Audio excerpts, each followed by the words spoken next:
Okay, first we'd like to get approval of the Finance Committee meetings from the April meeting. I'll move to approve the minutes. Second. Okay, thank you. Next we have, oh, sorry, we would vote. Yes. Okay, All in favor? all in favor? Aye. All opposed? All opposed? Okay. Next on our agenda is the internal audit from Clark Schaefer Consulting, and I will pass that over to you all to give us the update.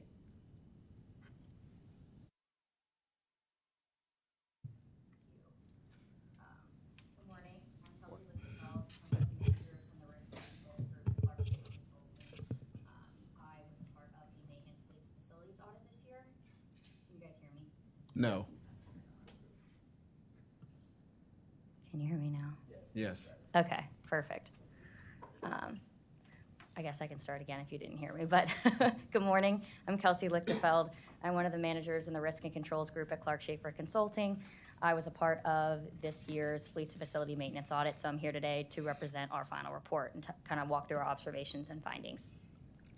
So as many of you know, we have partnered with SORTA since 2006 with internal audit endeavors. Recently, you guys have had your own internal audit function, so we have worked in conjunction with them earlier this year developing the risk assessment. So as a result of the enterprise-wide risk assessment, we proposed multiple risk-based audits throughout the year, including this fleets and facilities maintenance audit. We last performed this audit in 2020. So through combination of implementing this risk-based approach, considering our historical audits that CSC performed, and then also implementing this risk-based strategy and critical time frame of when it was last reviewed, we were engaged to perform the examination again this year. So I'm going to highlight the scope of the engagement. So our review period was calendar year of 2022. During this examination, we focused on the following key areas. So we looked at policies and procedures. We looked at skills, training, technical competency. We looked at coaches unavailable for service due to major repairs. We also looked at compensation rates, labor and material charges, preventative maintenance. We looked at the spare ratio, as well as the adequacy of the storeroom levels to meet maintenance demands, in addition to the purchasing process. So I can kind of go into the methodology of this project. So to start, for the risk-based approach, obviously we started with planning. So from there, we issued a document request list, submitted those to the process owners. We held a project kickoff meeting with all of SORTA's key personnel within the maintenance department that we would be working with. From there, based on our discussions, we updated the audit work program from the prior year to be more reflective of the current processes in place to ensure, we had appropriate approach for risk. You can scroll to the next page, please. Thank you. We also reviewed the observations and recommendations from the 2020 audit, and we performed our walkthroughs during fieldwork with the current process owners. We looked at the supporting documentation. We looked at the design and testing the operating effectiveness of these key controls, which included inquiry, observation, performance, sampling, and analyses. And from there, we developed our observations and recommendations to help strengthen your control environment. And from that, obviously, we worked with management closely to address these observations to align with industry best practices. We drafted the audit report and then issued the final that we're discussing today. So as you see here, we're going to kind of jump into the observations and recommendations. There is a table at the top which goes over the rankings. So I did want to preface, there was nothing so high or material in nature that it would prevent a significant risk or loss. We did have one moderate and one low finding. However, these were observations from the prior 2020 audit as well. And then we had one informational, which we'll touch on. So the first was policy and procedures. This had a low severity ranking. We know SORTA's done a great job of undertaking an organization-wide initiative to update your policies and procedures. I know you guys are requiring a more periodic review by management. However, during our examination, we noted a lot of the procedural manuals were out of date or they didn't have evidence of a periodic review. So the risk of the policies, procedures being reviewed would be, an increase of information captured may be out of date. So then from there, there's an inconsistent application and understanding of processes across the organization. So our recommendation is a best practice, implement a revisions table at the bottom of your policies and procedures, and this would include, dates and times that management last reviewed or updated to make sure everything's current. And then as well, best practice would be an annual management review. So management did respond. They are on the curve, January 2023. They formed a policy and procedure review committee where they're updating and reviewing their current policies and procedures in place, and they hope to have all of them updated and finalized available to MetroNet by Q3. So our second observation was moderate in nature.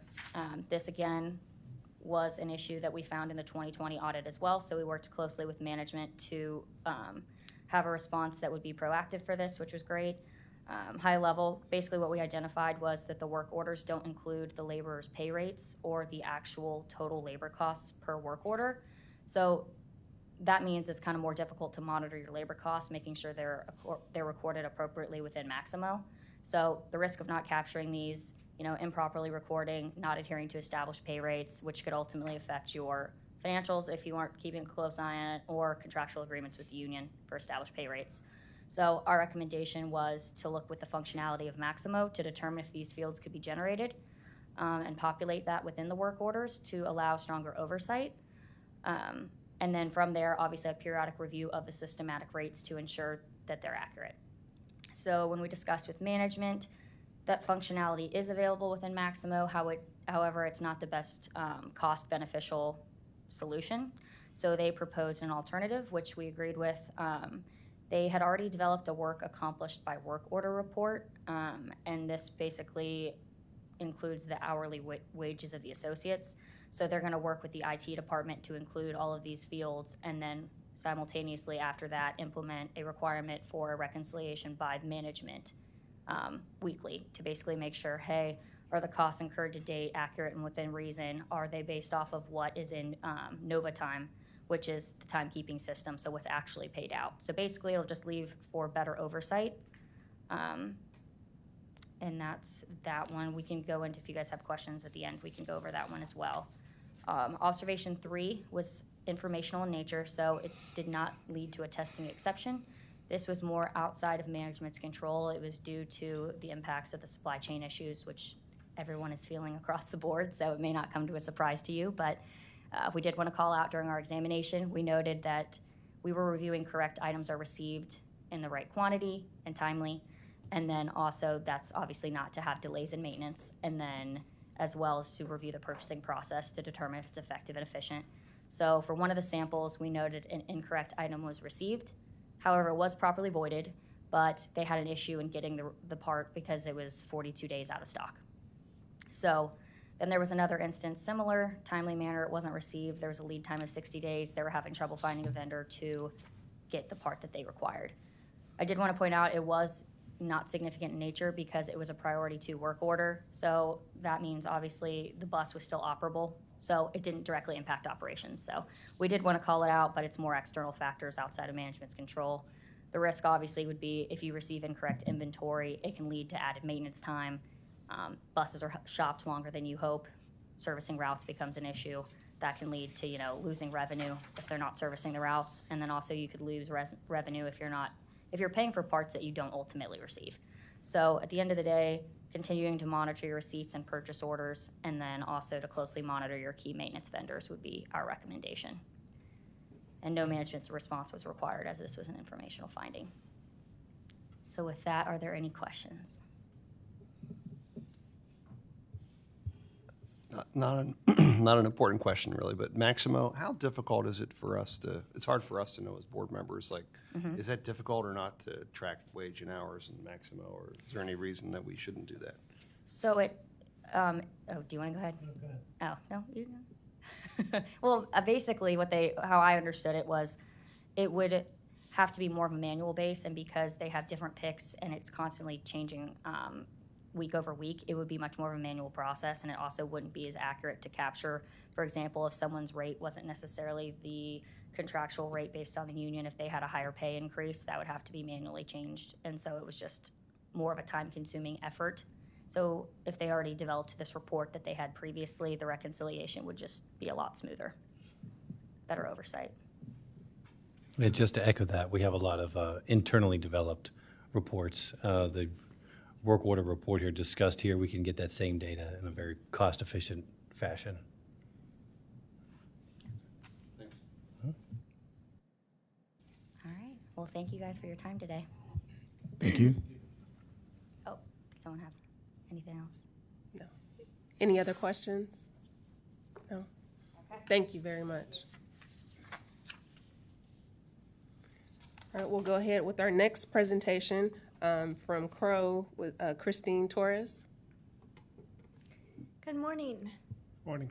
Morning. I am here today to talk about the financial statement audit for the fiscal year ended December 31st, 2022. I'm excited to be here 3 months earlier than I was last year, so appreciate you making time at this meeting to go through these financial statements. We have an agenda here that looks a lot more imposing than what it actually is. Just want to make sure that we cover all the various different items throughout the audit process. So we'll go ahead and just hit that client service team to begin with. And you'll see here that the team that we had for this fiscal year audit is the same team that we had in the prior fiscal year. So I'm returning as the engagement partner. Dan Hartley was our engagement manager and was returning, as well as our senior staff with Stacy. So it was nice for the second year of this audit to be able to bring the same people back, to have that continuity on our side in order to just make the audit more efficient as we went through this fiscal year. Roles and responsibilities, high level, those charged with governance. This committee here is really the oversight of the audit process to understand all the different approaches, the timeline, and the results. Management's responsibilities includes preparing the financial statements and the responsibility of the amounts and the controls in place over those amounts and how they're come together in the financial statements.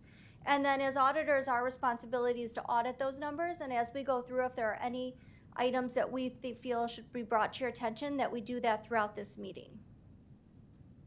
So again, the objectives of our audit is to express an opinion on the financial statements that are prepared by management. They are to be prepared within following all of the applicable standards, and then we use auditing standards to audit those amounts. We are obtaining reasonable rather than absolute assurance that the financial statements are free of material misstatements. So we do not audit every transaction. We do not look at every invoice. We would be here a whole lot longer than anyone would want if that was the case. It would give 100% assurance, but again, an audit is more within certain materiality items. I do want to note, though, that we do look at different transactions that are above our materiality and below our materiality, because we do want to make sure that controls are working in place for all types of transactions and that they're being followed consistently throughout the organization. So that is part of our audit process.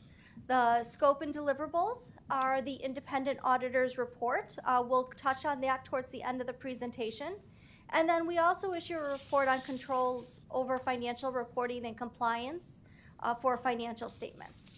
And then there's always the opportunity for a management comment letter if there are any written items that we feel should be relayed to the Finance Committee. In this current year, there is no comment letter written with additional comments. Our audit approach really begins with thinking about things in a professionally skeptical manner. We don't just take management's word based on what they're telling us. We always ask for that additional support. And our planning process continues throughout the entire audit. As we continue along, if we see something that we feel we need to adjust our audit plan for, to dig into a little bit more details than what we originally thought, we do that as we go along. We do talk to a lot of different people within the organization to make sure we understand different aspects of how things come together, and that includes over all of the different key accounts, which includes cash, investments, grants, expenditures, payroll, as well as different folks within the IT department as well, so we can understand how the IT system drives and develops some of the different numbers. As you can see, some of these key items that we look at include that grant revenue, the sales and use tax revenue, capital assets. We'll talk a little bit about pension and OPEB assets and liabilities in a little bit. They had a pretty significant impact on your financial statements for the current fiscal year. And finally, management override of controls. That leads us to our time frame. We did things a little bit different this year. We had an interim audit period. So we did come out in that November-December time frame where we took a look and did some initial testing on our single audit. which is the audit over the federal financial programs. And during that time frame, we met with management to understand the different items that had happened throughout the fiscal year and to begin our interim testing, as well as understand any changes in controls. We finished that up during the March and April timeframe with our year-end procedures once management has closed the books and prepared those financial statements and presented them to us. And then here we're going to finalize the audit in May this year. Some significant risks to bring to your attention, and these are significant risks as identified by the standards and are applicable to all different types of entities, is number one, of course, management override of controls. We want to understand how management can override what's in the system. Normally this happens through the journal entry process. So part of our testing is to understand what journal entries are posted during the year, how they're reviewed and approved, and what type of segregation of duties is in place over that. And that includes testing also to make sure there's proper support for those journal entries. Revenue recognition is also a presumed risk. Revenue recognition is most important within your agency over grants. You can't recognize grant revenue until you have a fully signed, executed grant agreement. That is something that we test to make sure that all the revenue that's being recognized has that signed grant agreement. And of course, the sales and use tax to making sure it's being recognized in the proper periods. One final significant risk during the fiscal year is related to leases and the implementation of GASB 87. That has changed how the industry is looking at leases. Instead of the old capital versus operating leases, they are all now just leases under GASB. So we did work with management to understand that as we went through the process. Just to touch on materiality here. Materiality, I often get asked, how exactly do you calculate materiality? And I wish it was an easy answer like that. We don't just take a number off of the financial statements and multiply it by some percentage. Materiality is both qualitative and quantitative, so we may start with the numbers on your financial statements, but then we use some adjustment along those numbers, depending on what account we're looking at and where we think there may be more risk. So what might be materiality for one account could be different materiality for a different account. So as we go through at the end of the presentation, we'll touch on if there were any corrected or uncorrected misstatements when we take a look at our materiality thresholds. As we continue through, we always are looking for these various items as we do the audit, and that includes any weaknesses in internal control. As we go through and look at transactions, if we believe we see anything related to fraud, or if you have activities that do not mitigate any type of fraud items. We do talk and discuss with management if there's any allegations, anything that we should be aware of, or any matters really that warrant particular attention during our audit. If we were to come across any fraud, we would first bring it to management, and if it involved management, we would reach out to this committee. Fraud is something that, when you look at the audit, it is something that we build our audit procedures around. However, most fraud is detected at the agency level, so we do rely heavily on the controls in place that you already have. The fact that you have a robust internal audit process gives us a lot of comfort that you take that very seriously and that it is something that you continually follow up on. So part of our procedures is obtaining those internal audit reports, reading them, and seeing if we need to adjust anything. As we went through the audit process for the fiscal year, we did not find anything in regards to fraud that we would feel that we would need to bring to your attention. There was nothing there that our procedures caught as we went through the audit process. So that brings us to the actual financial statements and where they stand as of December 31st, 2022. Just going to walk high level through some of the larger items and larger variances. You'll see here that the main increase when looking at 2021 to 2022 really falls within that current asset category. And the reason for that increase is really related to your increase in cash and investments at the end of the fiscal year. You had almost $110 million increase in cash and investments. And that's really due to a lot of different factors, but that is the main reason for that increase. In addition, your capital assets had a pretty significant increase of about $15 million. And really that relates mainly to a new purchase of about 25 new buses at the end of the fiscal year. So that was all grant funded and covered by that, but that's the reason for the majority of those increases. On our next slide here, we talk a little bit about the current liabilities and net position. You'll see that current liabilities has a pretty significant increase, and that has to do with the accrual of the bus payment. You had received the buses and owed money on the buses at the end of the year, but you had not yet paid it out. So that is included within those payables. The other significant change here is under that non-current liabilities, and that really has to do where we talk about the change in the pension liability at the end of the fiscal year. So your pension is really a pension that is run statewide, so you have little to no influence or impact on what those numbers are at the end of the year. What happens is the pension agencies send you their financial statements and your allocation of that liability at the end of the fiscal year, and then you update your financial statements in accordance with that audit and the procedures done around those pension liabilities. So during this fiscal year, there was a significant change in the pension liability, and it changed by approximately $20 million. So that has a large impact on your financial statements for reporting purposes, but there is no cash flow impact as a result of that, because it is all just book entries on your financial statements. So your pension liability did go down by approximately $20 million. There's a lot of different reasons for this change. It's not, unfortunately, linked to one item. It has a lot to do with how investments are doing over time, if there's any significant assumption changes, if there's any plan benefit changes done at the plan level, if there is a change in retirement age when they feel like people are retiring, if there's a change in mortality tables, how long people are living. So this number it's a very volatile number based on all of these different aspects and does change over the years up and down in reflection of all these different items. However, again, unfortunately, you have no direct impact and there's no direct cash flow impact as well, and as a result of this change in this liability.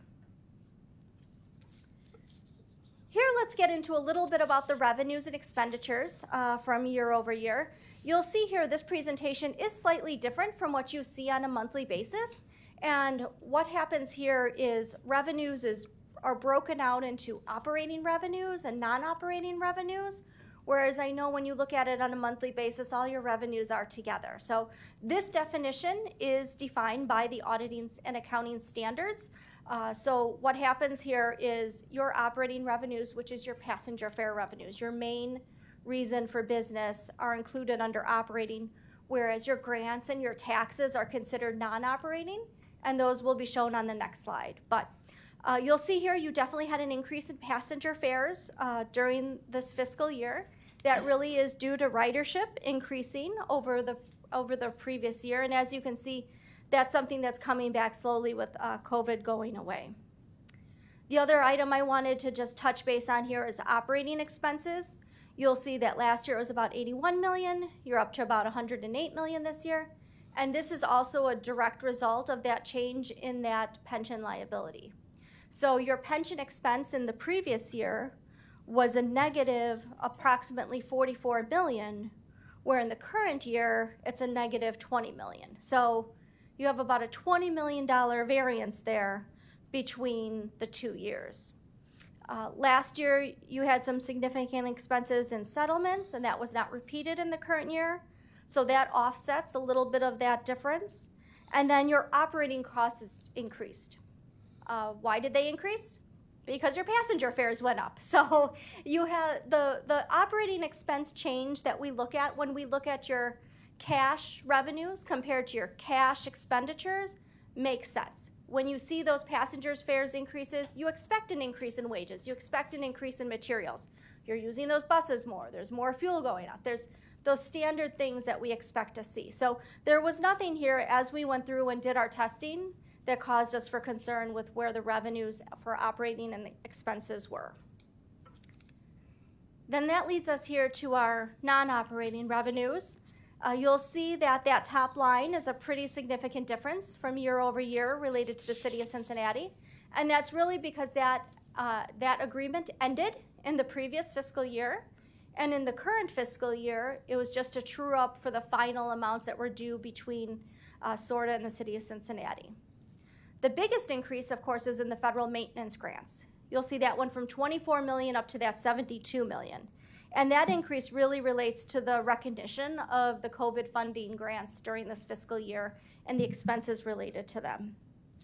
Finally, you may see on all these slides where we say as restated in 2021, and I just wanted to touch on that. That's not due to an error within your financial statements. That's due to the implementation of the new accounting pronouncement of GASB 87. So that is something that is standard across industries when you implement a new standard to adjust the prior year numbers so that the information you're looking at is more comparable. So that restatement is not as a result of an error or an issue with management. That's due to the new accounting standard implementation. So significant accounting policies, always recommend you read. They're within your financial statements. Talks also about GASB 87 lease implementation and how that was adjusted throughout your financial statements. I also want to touch on other required communications related to management judgments and accounting estimates.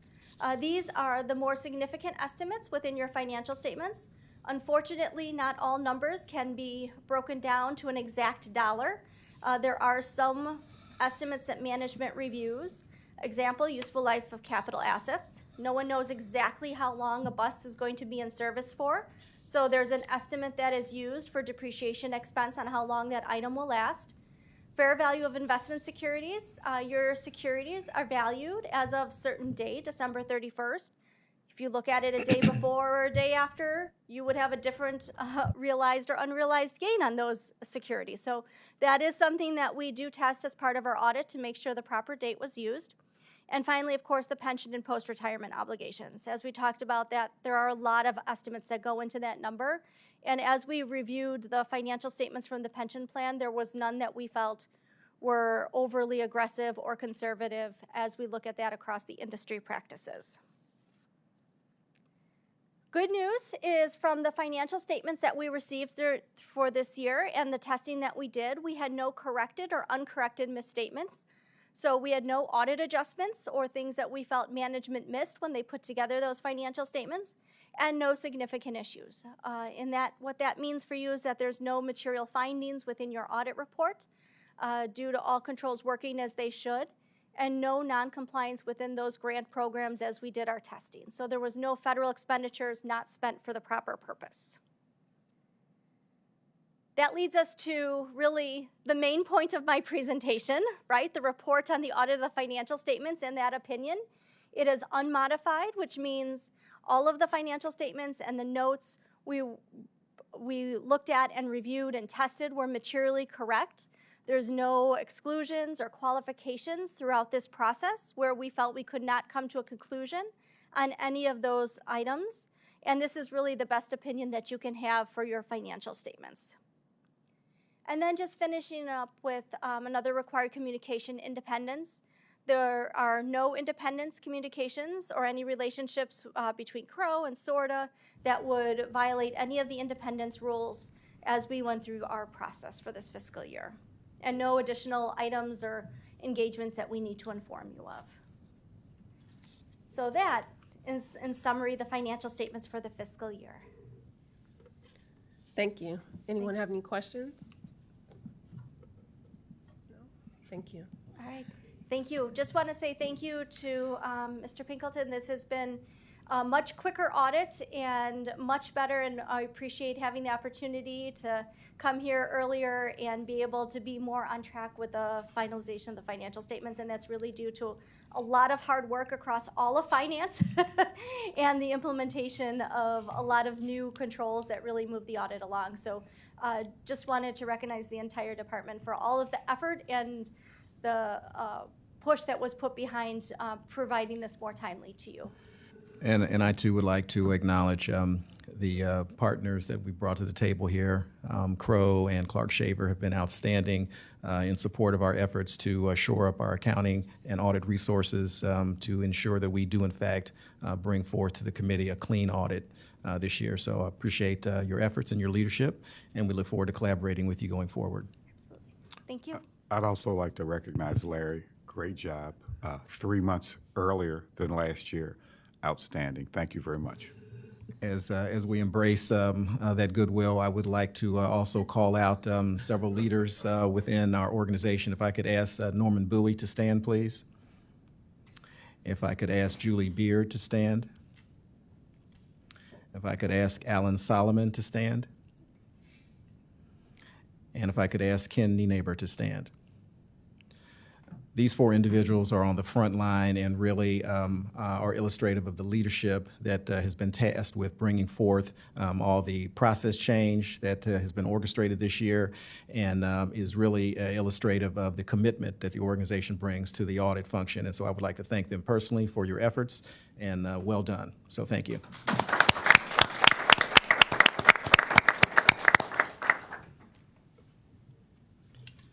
And as we transition into the notion of measuring success as evidenced by our clean audit, I'd also like to bring some formal good news to the committee's attention. Based on our 22 audit and all the hard work that the team has helped orchestrate from a process improvement standpoint, I'm happy to report that the Government Finance Officers Organization, which has an acronym of GFOA, has issued at least a third consecutive report to Metro that basically says that we have received a certificate of achievement for excellence in our financial reporting. And so this gets at the notion of, again, measuring results as it relates to the audit function. And so we're always appreciative of external efforts that are acknowledging the commitment that the agency has to the audit function. Again, congratulations, Larry, to you and your team for that award. Thank you.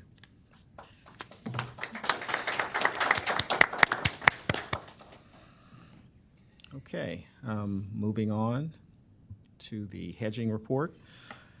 Based on year-to-date April results, we have a fuel purchased of approximately $2.6 million. There were hedging gains that were recognized during that year-to-date period, yielding a net fuel cost of $2.3 million, suggesting a favorable balance to budget of $386,000 and change. As we chart the future state going forward, in 2023, for the remaining 8 months of the year, we are 72% hedged based on the current commitments that have been made for pricing of fuel. As we contrast that against the hedging policy, in the 0 to 12-month period, we have an aspiration to have our hedge at 90%. And so as we look towards a 12-month time period, we are now standing at 83% hedged. So again, 72% through the remaining portion of 23, and then looking into the early months of 24, that number climbs to 83%. Being perfectly transparent, looking at the 13 to 24-month time period, there's a significant fall off in the hedging amount, down to 13%, and that reflects the realities that our council that manages the hedging process feels about the state of the market. And so we expect to pretty much remain in this position over the next several months with a larger commitment in that 12-month rolling period as opposed to going out 13 to 24. Should there be any major changes in the market, then that will be reflective in that percentage in the 13 to 24 month growing over time. As you pull all that together and you think about the results that we've achieved as an agency over the last 5.5 years or so, down at the bottom of the page, you can see that the net savings to Metro is approximately $1.5 million. So in the main, the concept of hedging is still paying a very huge dividend to our bottom line. Any questions or comments on the hedging report? Okay. Moving on to our statement of operations. I'm going to start out with page 4. This page is intended to give the committee a view over the last 3 months around how our fare revenue is progressing based on market conditions and current ridership. As you can see here, the 3-month period does indicate very strong fare revenue But there is, as you just observe the chart, the way it's composed, it would seem on the surface that there was a dip in fair revenue in April. And so as we thought about ways to give context to how the P&L was playing out from a fair revenue standpoint, we've introduced some additional data that will add perspective to the decline as presented here from March to April. Based on the chart to the right, you can see here that we are capturing the number of days per month. And so as you think about the fact that there are more days in some months in contrast to others, that would suggest that the amount of fair revenue on the surface would flex with the number of days. And so looking at April, there were 30 days in the month. In contrast to March, there were 31. Key to take away as we think about this chart is the average revenue per day is actually fairly consistent. And so there should be no alarm as we look at the transition in dollars, absolute dollars, between March and April, because the average revenue per day is fairly consistent. Another variable which contributes to the fluctuations in fair revenue revolves around the number of weekdays. In the month of March, there were 23 weekdays. In contrast to April, there were 20. And so this is intended to give context to how the fair revenue is fluctuating month to month. The next chart focuses on operating expense. And from my vantage point, our operating expenses are being fairly consistent. The largest variable, obviously, on the page revolves around in wages and benefits, and there's very marginal change from month to month there. So I would characterize that as relatively flat. Turning our attention to the summary of the April results, total revenue came in at $16.4 million, which is favorable to budget $187,000.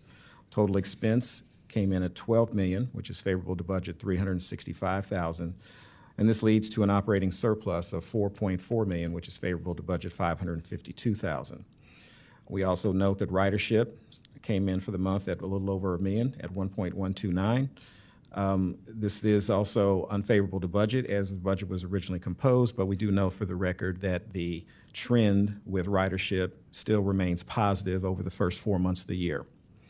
And so April is higher in the aggregate than March and so on. So the trend is still favorable.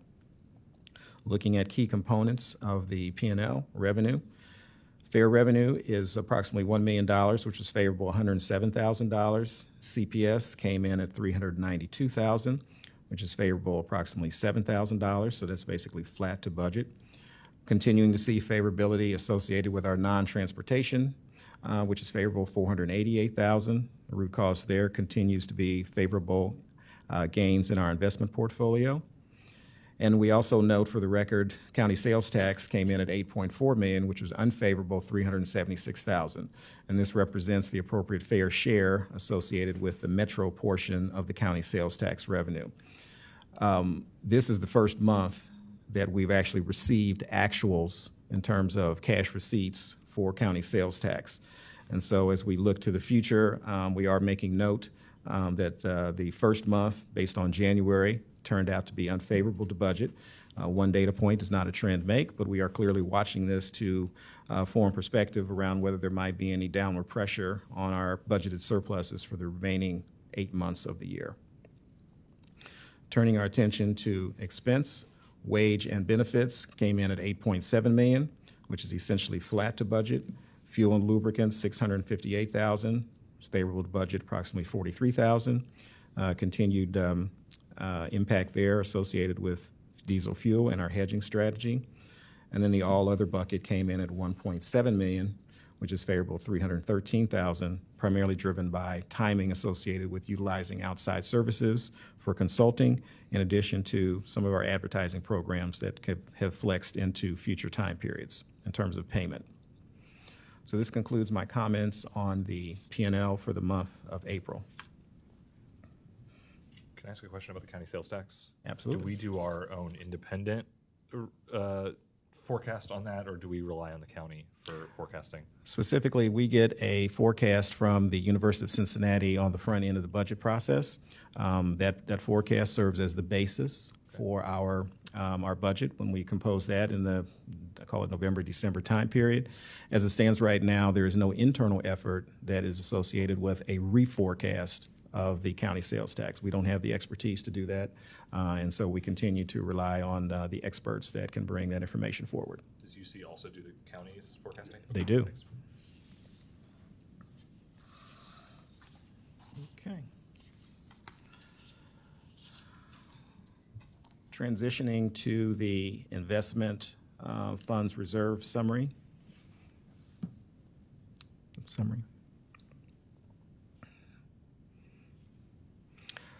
Pulling all the financial results together on a year-to-date basis, our current investment portfolio for Metro stands at $147.2 million. Factoring that against the capital reserve obligations that we've talked about in previous periods, as delineated between our capital contributions in addition to board mandated policies associated with operating expense and making the appropriate provision for our other obligations, we end up with a net unrestricted securities available balance of $59.6 million.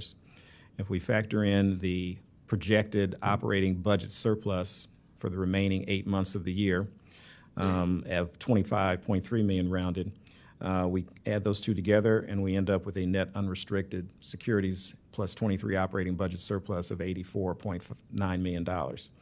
There was some changes in that bottom line figure as we brought forth compared to the March reporting, in large part based on continued scrutiny associated with the composition of the project plan as brought forth in the capital plan, in addition to moving some projects that are properly brought forth into the calendar year of 2024.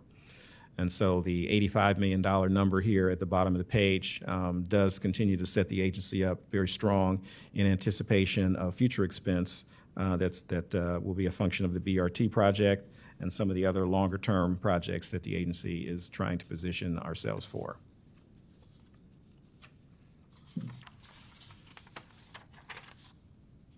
Those comments conclude my statements on the briefing items. And then as we transition to the one action item that requires a formal vote,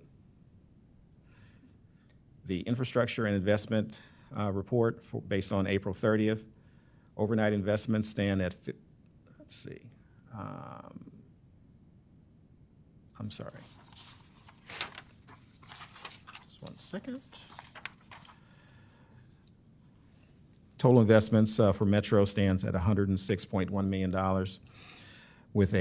for overnight investments at 5.06%. Securities and CDs stand at $41.1 million with a weighted yield of 2.03%. Combining those two together, we end up with $147.3 million with a weighted average yield of 4.23%, which is up approximately 5 basis points from the previous reporting on the month of March.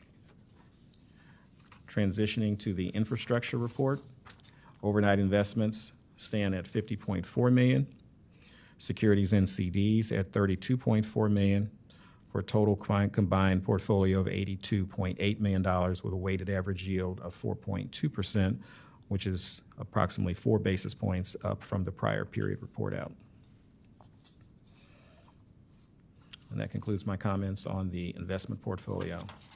I believe the committee must vote to accept those two reports. Thank you. Would like to make a motion to approve the financials. Can I get a second? I'll second. Go ahead. Any further questions or discussion? No. All in favor, say aye. Aye. All opposed?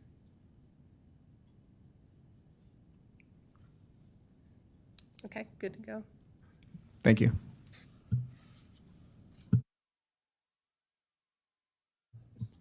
Do we have any new business? No? Okay. We'd like to go ahead and adjourn the meeting. Thank you.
Since we had a break, I am going to say the Pledge of Allegiance. I pledge allegiance to the flag of the United States of America and to the republic for which it stands, one nation, under God, indivisible, with liberty and justice for all. I'm glad we all could. So we have 2 sets of minutes to approve this month for March and April. I trust you've all had a chance to review this. I was not at the March meeting. I think Sarah chaired that. Entertain a motion to approve those minutes.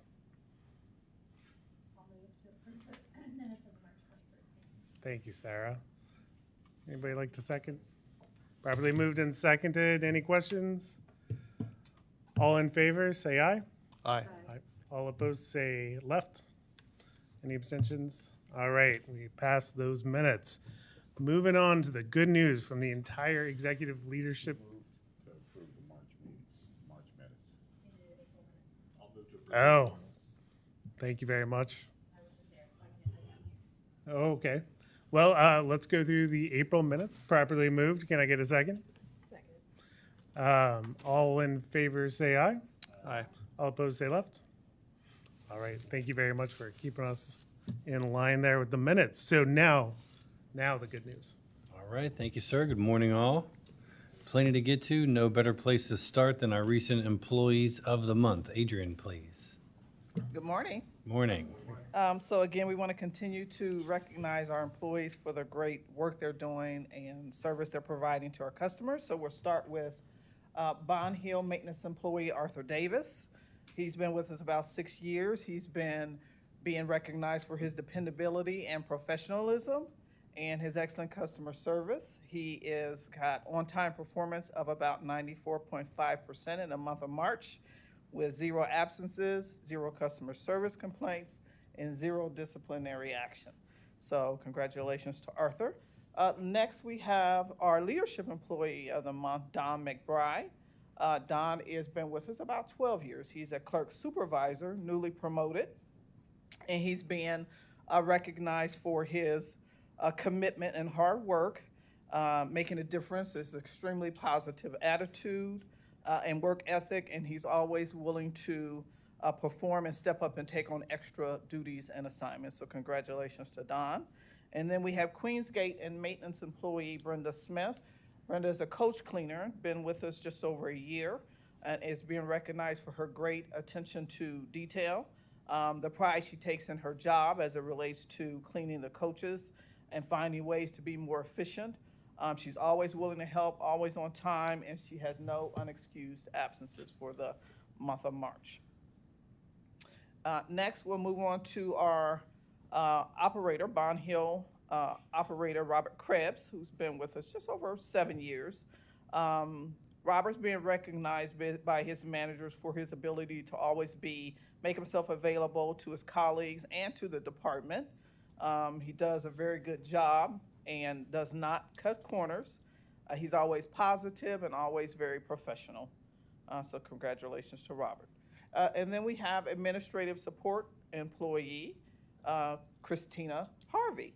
So Christina is being recognized for the outstanding job she has done as a Metro subject matter expert on a national panel recently. She was proactive in developing the e-procurement platform, and her leadership is vital to the success of the team and Metro as a whole. So congratulations, Christina. And then finally, we have Queensgate operator Kelly Alameen. Kelly is being recognized for constantly showing professionalism and dependability. She's described as a great teammate and knows how to prioritize her tasks. She has no unexcused absences for that time period, which is March, and is being commended for her willingness to always step up and come in and help out. So congratulations to those employees. Thank you. All right, thank you, Adrian. One more time, I'd also like to inform the board, remind the board of the Metro winning the Network Association of Uniform Manufacturers and Distributors Image of the Year award for the transportation industry. Many advancements in uniforms, including appearance, technology, and innovation, are recognized worldwide by the agency, and they recognize our efforts here to bring an improved uniform and an improved look to our employees. Technology, innovation, solving problems, that sums up our management team here. And in that spirit, I'd like to recognize our Vice President of Operations, Chris Cole. Chris, are you here? Chris, and the procurement team as well, John Edmondson, Jason Rowe. The work that these guys did to take that uniform contract and our offerings into the future in award-winning fashion cannot be understated. Talk about our employees that were involved. Yeah, it wasn't just the leadership here. We had feedback from employees. What would they like in the technology, the fabrics, the colors, the offerings, et cetera. A full-scale effort. Thank you all, and certainly thank you to those not here that had a role in this award-winning effort.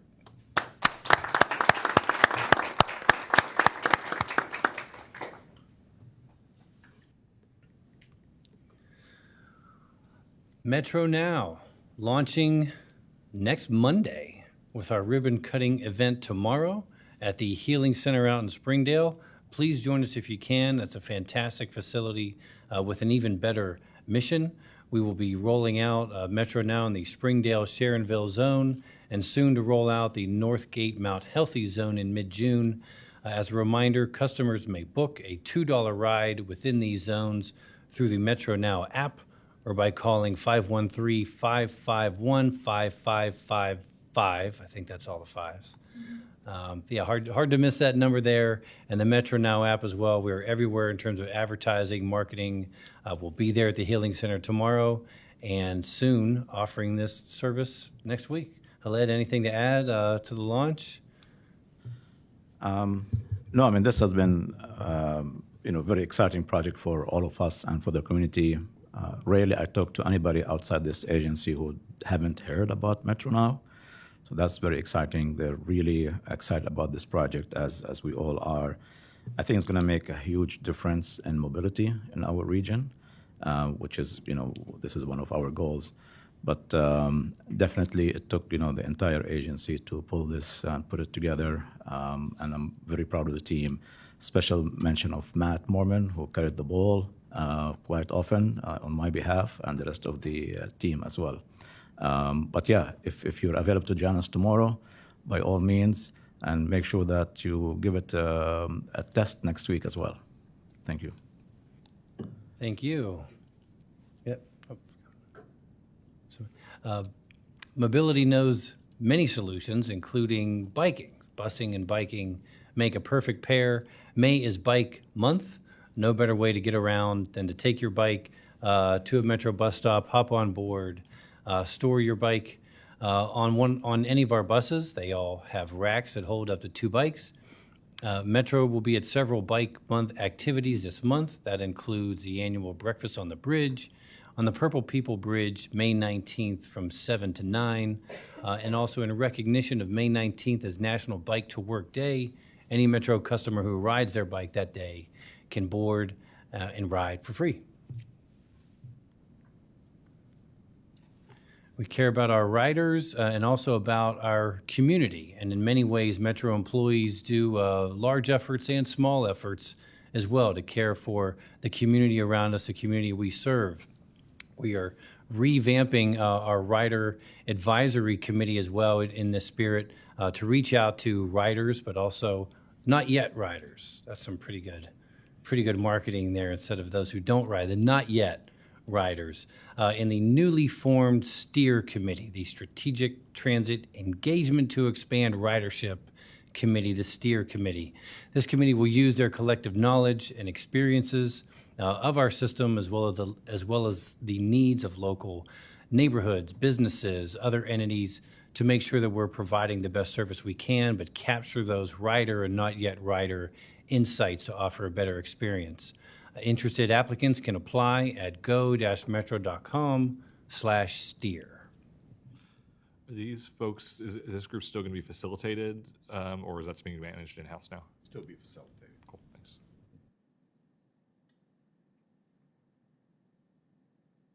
We're also launching a new internal effort here, recognizing those small and large contributions we make to the community, and we're calling this Metro Cares. This will recognize and celebrate many of those efforts, be they our partnership with the Breast Cancer Awareness Walks. You're familiar with our successful first year in the Adopt a Class mentoring program. Look for these and some other opportunities spotlighting employee efforts caring for the community under the new Metro Cares umbrella. Please also save these dates. Our annual Safety Awards Luncheon, June 27th. This event will be held at the American Sign Museum, a terrific facility, a lot of fun. Please come out to this annual event. June is National Safety Month. While we have safety on our mind each and every day, we need to take time to recognize jobs well done, high performance, and achievements in the field of safety. We will recognize milestone award recipients at the annual luncheon, June 27th. Please also keep making note of our 50th anniversary celebration, August 15th on Fountain Square. Plenty of fun, live music, food trucks, games, etc. Come out and see us August 15th, 11 to 1:30 on Fountain Square. I don't know what you do to get not only a county declared day in your name, but in this area to be 513 your day. That is no small feat. Congratulations to Khaled Shamut, Chief Strategic Planning, Development, and Innovation Officer. His title continues to have all the good words. Recognized by the County Commission in celebration of Asian American and Native Hawaiian Pacific Islander Heritage Month for his amazing contributions to Hamilton County.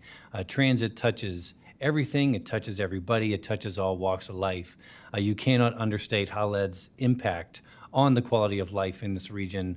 Proclamation named May 13, 513, not the day as the Reds rolled out their Nude City Connect uniforms, but the day that we should all celebrate Khaled Shamut. Very pleased to have you here in person for this recognition. Well deserved, sir.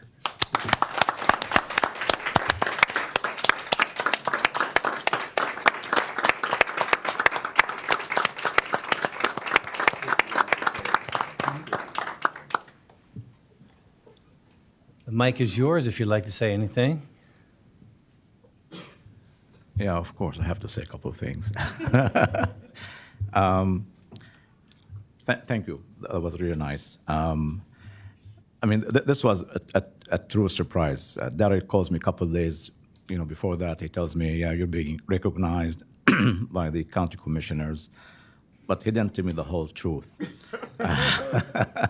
He said, "Yeah, you're being recognized, and you may say a couple of words, maybe not. I don't know." I said, "Okay, fine."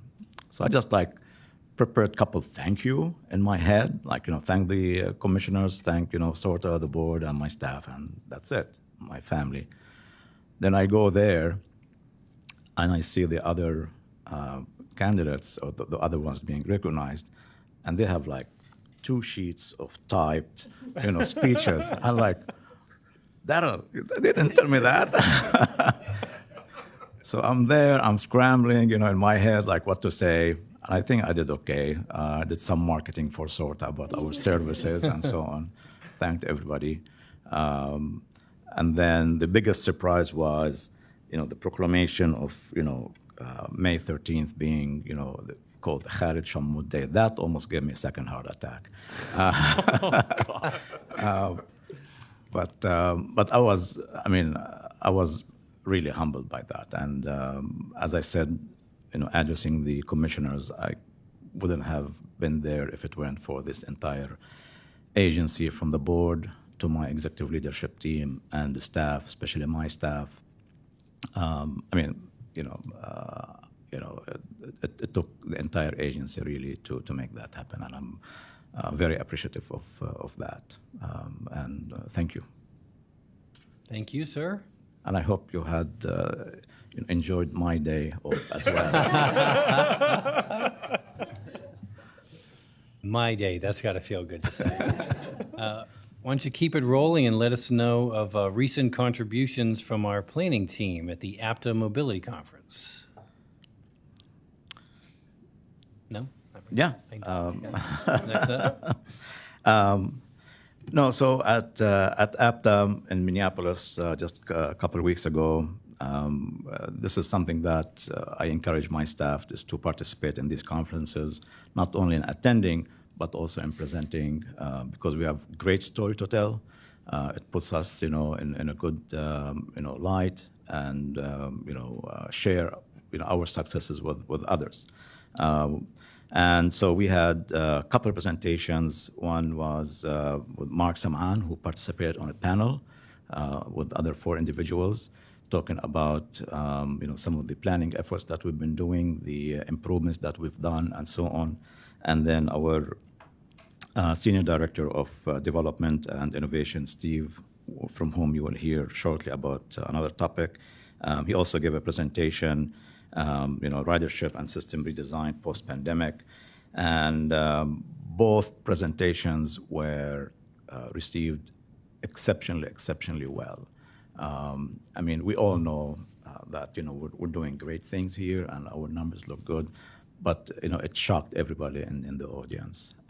And they were talking with with Steve, Mark, and the other team members in terms of, what are you doing, how are you doing this, and so on. And that continued, throughout the whole conference. So it really gave us a very good, reputation there. So thank you. Thank you. Andy also has an announcement of a special recognition of achievement here of one of our leaders. Andy. Yeah, thank you, John. We're recognizing John Edmondson, our Senior Director of Procurement, who was recently designated as a Certified Public Procurement Officer from the Universal Public Procurement Certification Council. I want to just take a pause really quickly to talk about how fortunate we are to have someone with this level of expertise within our organization, right? Procurement is a highly technical discipline. We heard about risk mitigation for the organization. Compliance is a big piece of it. But when we have someone with John's abilities and skills within our organization, procurement becomes a strategic goal for us and a strategic tool for us, right? Both in terms of getting all of the amazing things that Khaled and his team plan for on the ground, right? But also magnifying the impact of Issue 7, right? When we talk about procurement and DBE and investing in our community, without John, we wouldn't be half of what we are in that space. So please join me in recognizing John.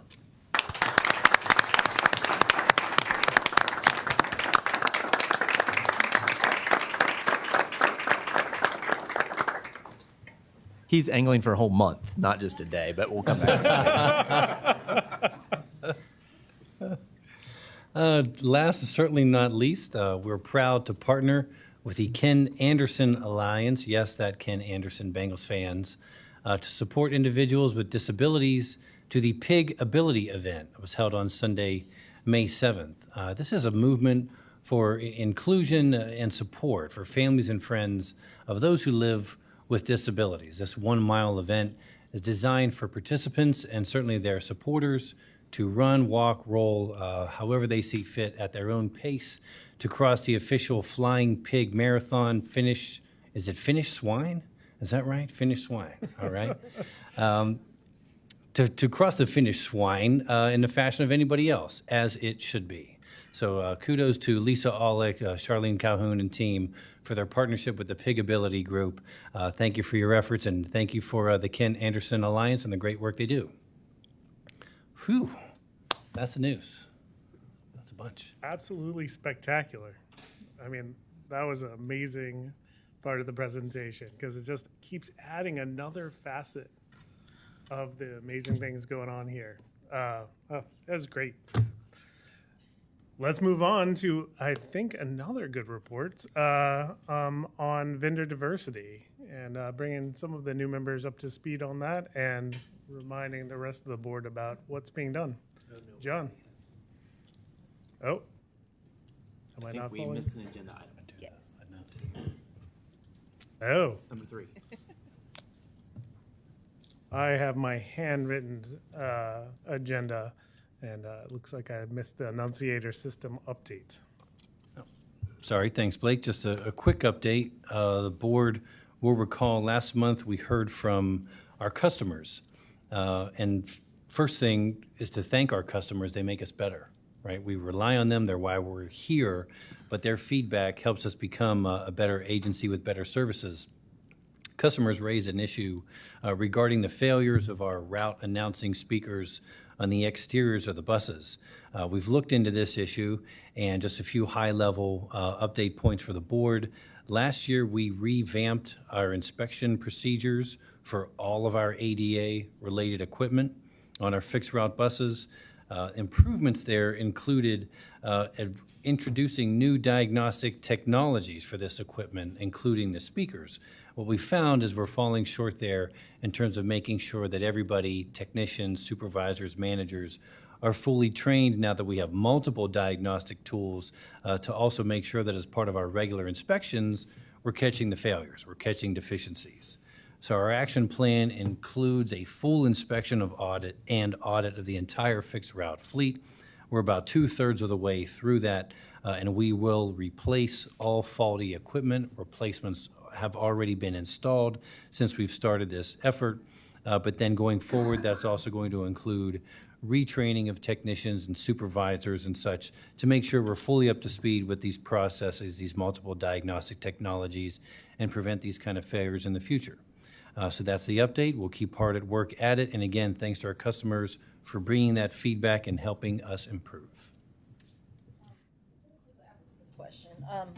Received an email and several phone calls from some folks in the community.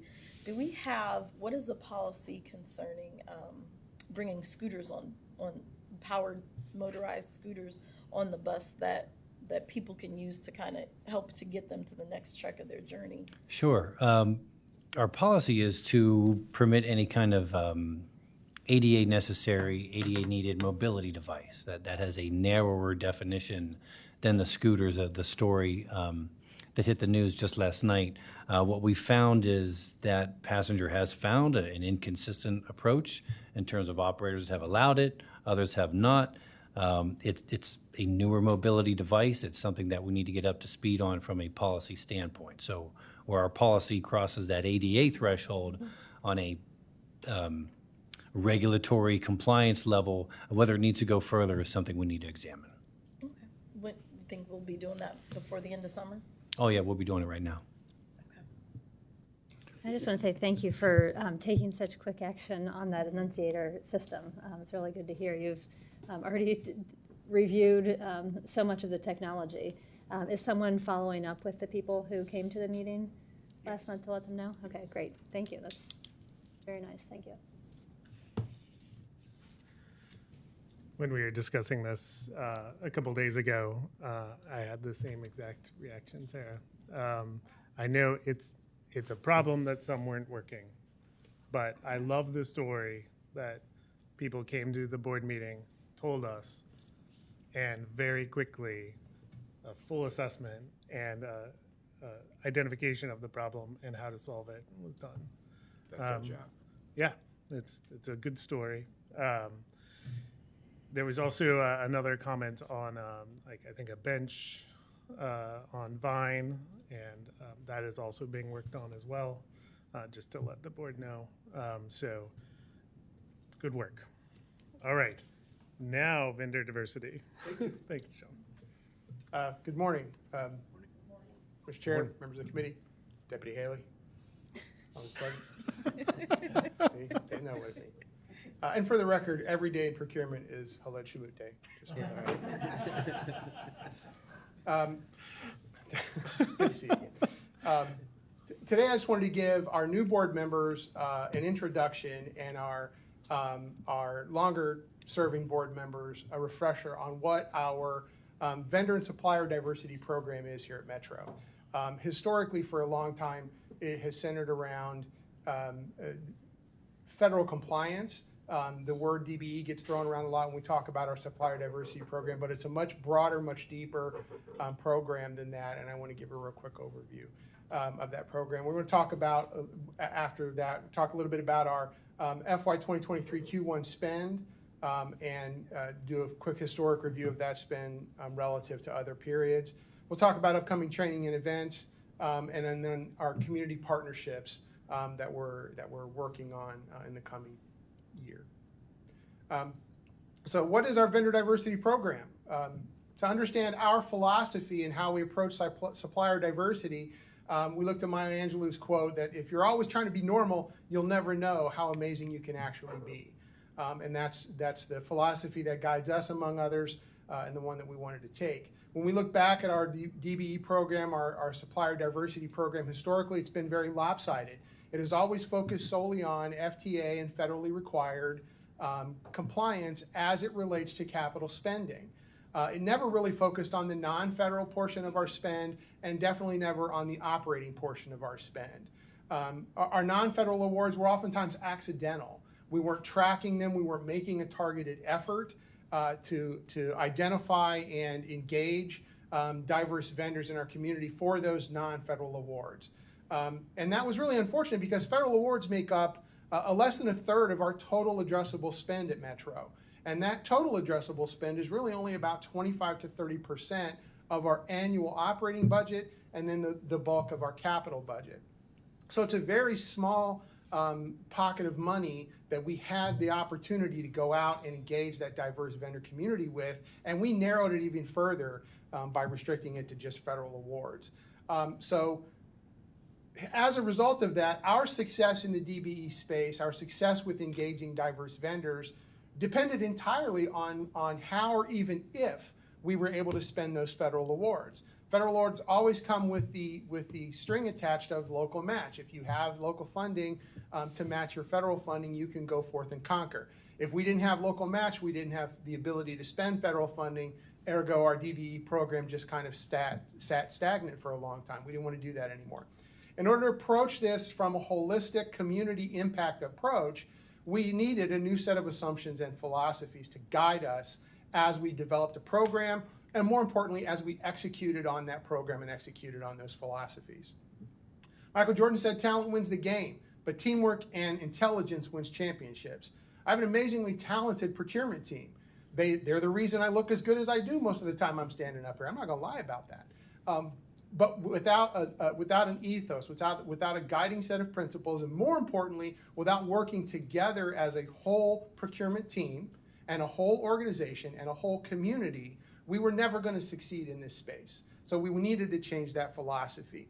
We needed to see vendor diversity as foundational to the success of Metro.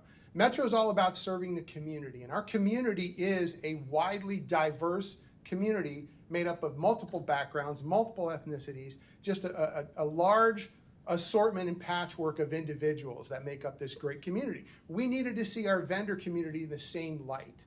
Our writers also work for the businesses that we're trying to support through contracting activities. So there is a return effect on every dollar that we invest in our local small businesses. We can see an impact to our available ridership as a result of that. We wanted to recognize there's a large appeal to going to national firms for a wide variety of goods and services, and we recognize the value that firms like that bring to Metro, but every big business started as a small one. And that skill and expertise was built up over time and built up over taking advantage of available opportunities when you were a small local business. We recognized that and wanted to capitalize on that. And then we also recognize that those awards to local small businesses get reinvested back into Metro. We elevate the quality of life of small business owners through contracting opportunity, for giving them streams of income, for allowing them the opportunity to create jobs within their businesses. And the income earned by those workers gets reinvested in our system through that sales tax and through the economic activity that's generated as a result. We had lost complete sight of that historically for a very long time. We wanted to refocus on that as our primary guiding principle. And then we needed to make some new assumptions. Every competitive procurement really should be reviewed for XBE vendor sourcing. Every competitive procurement, whether it's federally funded, locally funded, state funded, whether it was an operating expense or capital expense, whether it was for a good or a service, every procurement should be subject to that diverse vendor sourcing effort that we were applying to our federal funding. DBE goal methodology is a wonderful way for the federal government to mandate to us how we're supposed to look at federal spending, but that methodology does not need to be restricted to just federal spending. We have to navigate a little bit differently when it comes to the legal language included in our solicitations and our contracts when we're not using federal funds, but the methodology of sourcing those vendors, understanding how many vendors are available and willing and able to do the work, and then applying outreach techniques to those vendors can be exactly the same, irrespective of whether federal funding is present or not. Set-aside awards largely have been seen as restricting competition. What we have found through trial and error is that set-aside awards actually increase competition. When word spreads in our vendor community that we are targeting small businesses and diverse businesses with specific dollar thresholds of contract awards and allowing them opportunities to compete and participate, we actually see more competition during those procurement events. And when that word starts to get out and vendors who have not traditionally been able to do business at Metro start seeing contract awards and start providing goods and services for us, then word starts to spread to our larger procurement activity, and overall our competition and our engagement with our vendor community increases as a result. So that high tide lifted all of the boats, not just the vendors that we were targeting for that set-aside activity. And then our inventory has historically never really been subject to diverse examination in any way. We didn't look at it for DBE spending. We didn't look at it for any sort of supplier diversity whatsoever. We just kind of took first come, first serve when we put out quotes. And then we built relationships with local vendors and utilized those vendors accordingly. So we took a different approach, and we said our spending in inventory is $4 to $6 million a year. The things that we purchased through inventory are not just bus parts. We expanded our storeroom to be a distribution center for a lot of the goods that are used here at Metro, janitorial supplies, office supplies, things like that. And by expanding that field of function for the inventory and storeroom, we were able to expand the network of businesses that we are buying from for those small purchases. And we believed and exercised that belief that those inventory purchases should, again, be just as subject and should benefit just as much from the supplier diversity as our large contract purchases should. So we took all of these new philosophies and all of these new assumptions and we put them into practice. The very first thing that I did when I came back in 2022 was not a stroke of genius. I wish it were. I wish I were that smart. I just took Tara Walker, who was the sole DBE program administrator at the time. I took her away from actually conducting purchasing transactions and said, Tara, go out and do nothing but DBE and supplier diversity. And the result speaks for itself, which takes us to the next slide. In FY 2019, we talk about the progression, the maturity of the program over the years. You can see the numbers. We've showed these numbers numerous times. We love them. We think it's great that we've improved as much as we have improved. But what we really wanted to focus on through our new vendor diversity program was building relationships, creating a culture where diverse suppliers could come to Metro and learn not just about how to do business with Metro, but about how to make their businesses more successful in that engagement. We wanted to give them tools and resources that made them successful and that prepared them for success, even if their contracting opportunities were not with Metro, whether it was with the city or the county or with another public entity that had a buying need for their goods or services. We took it upon ourselves to take very seriously giving them the opportunities to grow and succeed, even if it wasn't with Metro. The result of that is kind of what you see there. In FY 2019, we had an absolutely dismal performance with respect to DBE. 4 vendors we engaged with for a grand total of $72,000. It just was not a pretty picture. That was the effort of focusing solely on federal spending, not really paying attention to the impact we were having in the community through procurement and contracting. You can read all the numbers, but if you fast forward to the first quarter of FY 23, first quarter, we're only 1/4 of the way through the year. We already have contracts with 23 diverse vendors for a grand total of $2.3 million having been awarded already this year. That's averaging $88,000 per contract. Contrast that to the $18,000 per contract average we had in 2019, And our effort to build relationships, rather than be that blunt instrument of conformance and compliance, we wanted to take an empathetic relationship building approach, and that result clearly speaks for itself. That philosophy and that ethos also carries us into our internal dealings with our internal customers. We are constantly reminding people of the power, the impact, and the quality of service they get from diverse suppliers, just as they do big box suppliers. And we are constantly welcoming in new opportunities to talk to new suppliers, learn and understand what they can do for Metro, and then introduce them to our end user customers here internally. This is also a full team effort. I would love to be able to take all the credit for it. I know Tara would love to be able to take all the credit for it, but as fabulous as the both of us are, and we are, we have an amazing team of people who are working collaboratively together across the procurement spectrum.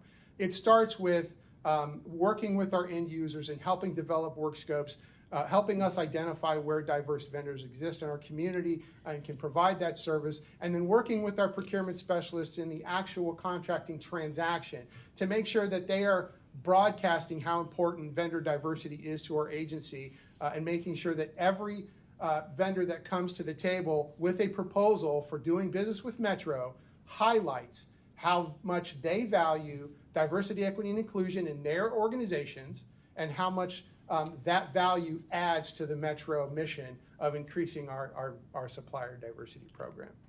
So unless there are any questions about the just general program management or philosophy or ethos, I'm going to turn it over to Tara and let her actually shine a big bright light on the outcomes from Q1. Thank you for your time. Good morning, everyone. Morning. I want to dive a little bit deeper into the figures that John just shared. So, as he previously stated, we awarded over $2.3 million to small and diverse businesses, which 2.2 of that, well, over 2.2 was from competitive solicitations. About 75,000 of the spend was from more informal solicitations, and 50,000 was from the storeroom's daily request for quotes. So let's look at how the contract awards compare to the overall contract spend. Our total contract spend, excluding buses, was $6 million for the first quarter. Of that total, our small and diverse contract spend was over $2.2 million, which is about 37% of our total spend that's awarded to small and disadvantaged businesses. This only tells part of the story. To put this into a greater perspective, we spent over $22 million in the first quarter. This total is comprised of all purchases with the exception of buses. Our total XBE spend of that $22 million is about 10.5%, which is a pretty good start to the year. So let's go over some historical data for the first quarter. I'm not proud of 2019. The first quarter of 2019, we spent $0 with small and diverse vendors. In the next couple of years, it had gotten better, but it was still minimal participation, which we weren't really focused on. We saw a fairly large increase in the first quarter of 2022 of $443,000, and a significant increase in the first quarter of 2023 of $2.3 million, which is about a 400% increase over the first quarter in 2022. These figures do not include any contracts issued after March 31st, though we know that we are over $3.1 million year to date. Now that we've reviewed the current figures and trends, let's talk about how our efforts outside of contracting are impacting this number. So, part of our strategy for increasing XBE spend was to establish ourselves in the small business community. We wanted to be involved and let these businesses know that we have opportunities and that we're here to support them. In order to achieve this goal, we knew we had to establish a presence. So we set out to both facilitate and participate in events for small and disadvantaged businesses. You'll have to stick with me because this is a very long-winded slide. We held our first ever quarterly training in March where we discussed how to do business with Metro, how to sign up for our e-procurement software, and how to navigate our diversity compliance software. We were also able to network and discovered some new businesses in addition to the training. The audience was engaged and interested. It was a successful event. Our second quarter training will be held at the end of June by Apex Accelerator at the African American Chamber of Commerce, where we'll discuss how to respond to a request for proposal and some proposal writing tips. We also have a lunch and learn co-sponsored by the SBA scheduled for July 20th, where vendors can meet our buyers and learn about our program. We'll also have small 2 to 3 minute presentations from local government entities. This is an opportunity to network and to get to know our team and what we have coming up. In addition to those events, we'll be holding 3 networking events this year, including our vendor fair in the fall. And we have more quarterly trainings for small and disadvantaged businesses with community partners, including cost estimating and resources provided by the SBA. We also have our updated DBE goal methodology due to FTA in August, and we'll be giving the public opportunities to comment at public meetings. Our updated goal will be presented in June. And finally, let's discuss partnerships and the importance in our efforts. We're relying on partnerships with other entities that have established programs to help us become more visible in the small business community. Our outreach efforts would not be as successful without the support of our partners, which is why we are creating relationships and strategic alliances to achieve a common goal. We're partnering with the Small Business Administration and have a memorandum of understanding in the works. I believe that has been approved by our legal team. We've pledged support for the Minority Business Assistance Centers program and their initiatives. We are participating in a mentorship and training program by the Ohio Minority Supplier Development Council. I'm working with a couple small businesses to help them with resources, help them grow. We're sponsoring the City of Cincinnati's We Mean Business Expo via in-kind contributions, so we're helping them set that up. We're participating in the Ohio Department of Transportation's Business Expo.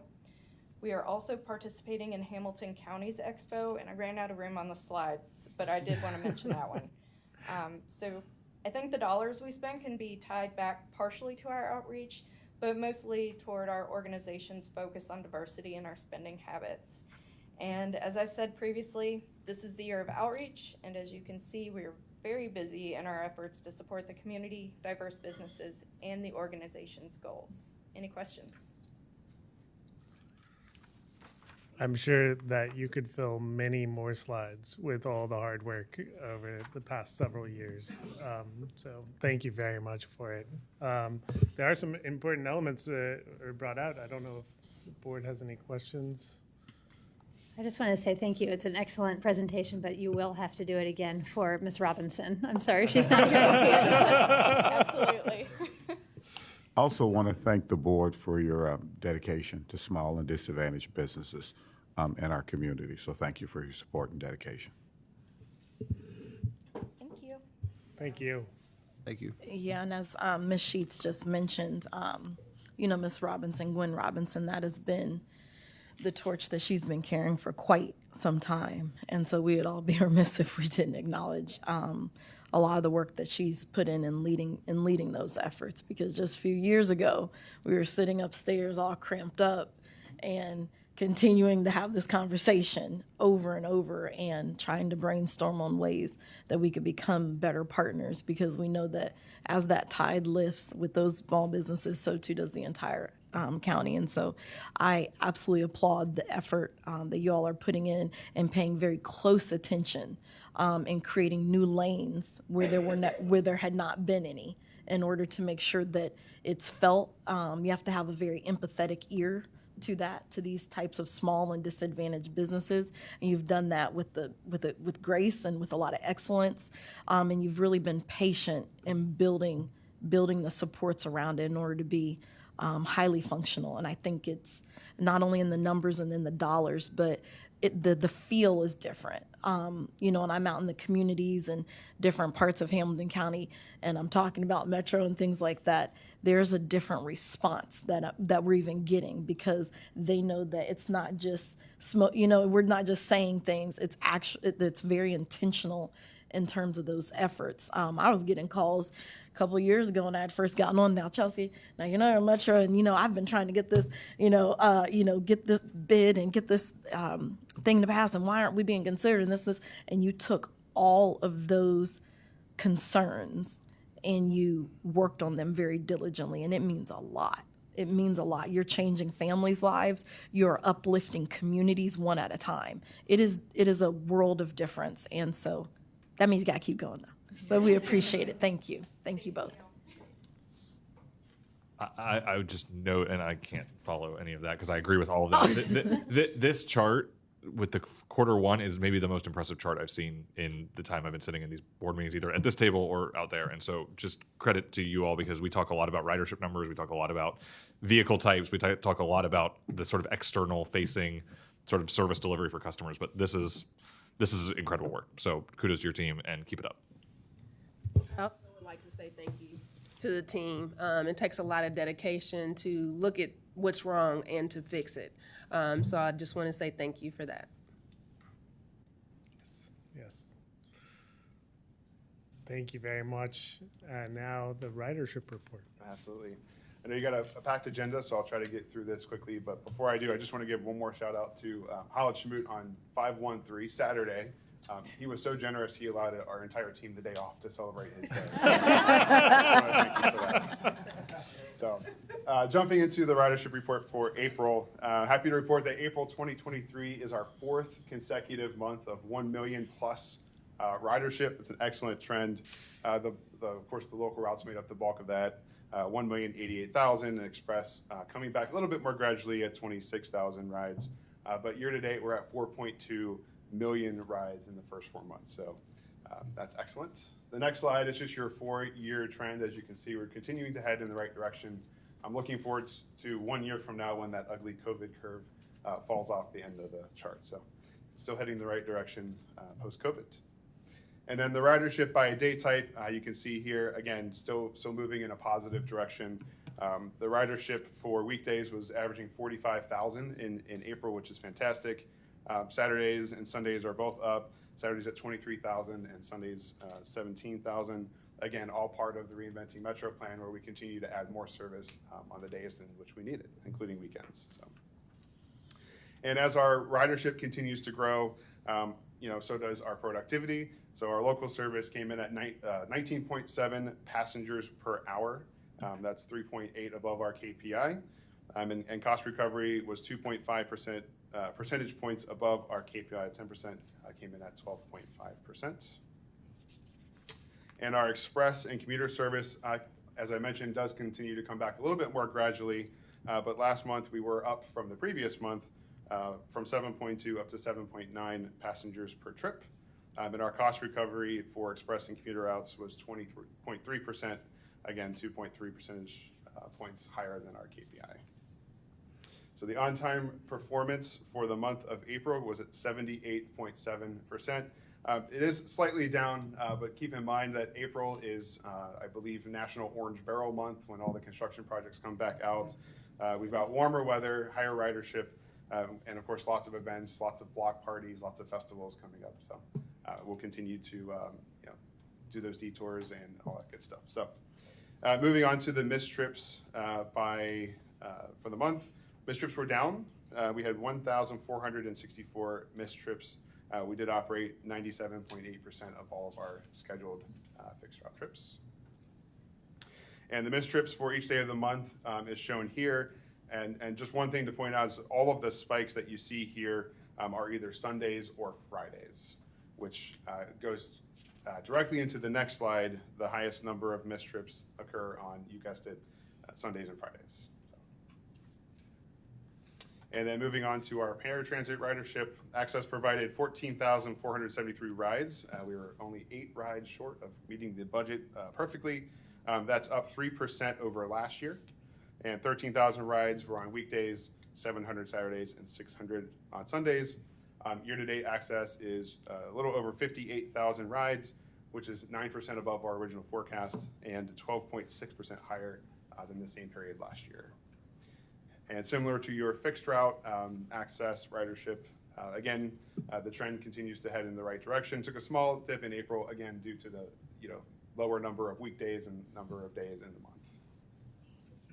And access on-time performance was 90.6% on time. And finishing up with our KPIs for access, cost per passenger, we're right around the budget. It's at $55.31.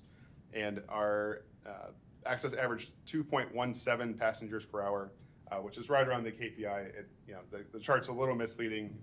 That gap between the budget and the actual is actually a very small number, so pretty close.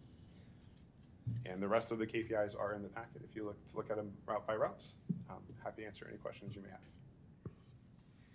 So ridership is up. That's great. Yes. The budgeted ridership was up more. So there's a larger gap.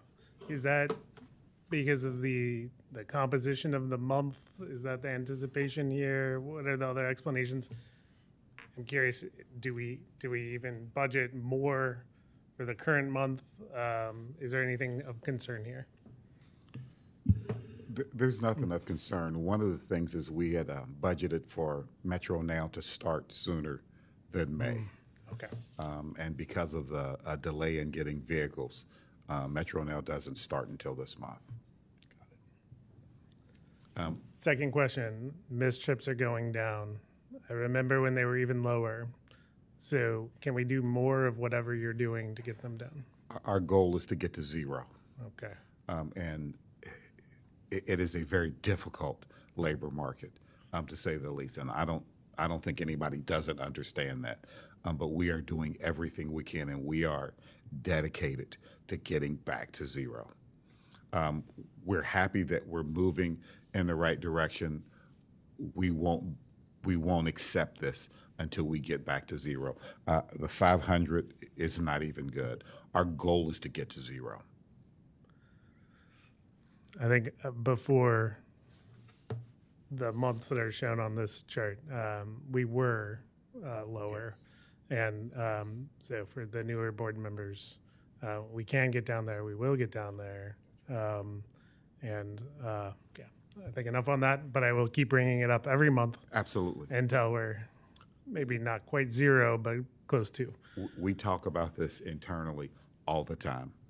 We will get to zero. This is a very tough labor market, and hiring a bus driver is very difficult, but we will get back to zero. Thank you. Any other questions? Comments? Thank you very much. I think we have 3 procurement items, unless I missed something else on the agenda. Andy, why don't you take it away? Thank you. Yeah, correct. We have 3 very straightforward kind of recurring procurement items here. We have janitorial services for transit hubs, uniform and work shoes for maintenance employees on contract, and street teams for outreach, where we kind of expand the impact of our external affairs team during the summer months to engage potential customers. All 3 action items have all the detailed procurement information, and they're provided in your packet. So I guess at this point, if there are any questions about any of these procurements, we can entertain those. You'll see from an award perspective, of the roughly $1.6 million to be awarded this month, about $600,000 of that would be DBE, SBE spend.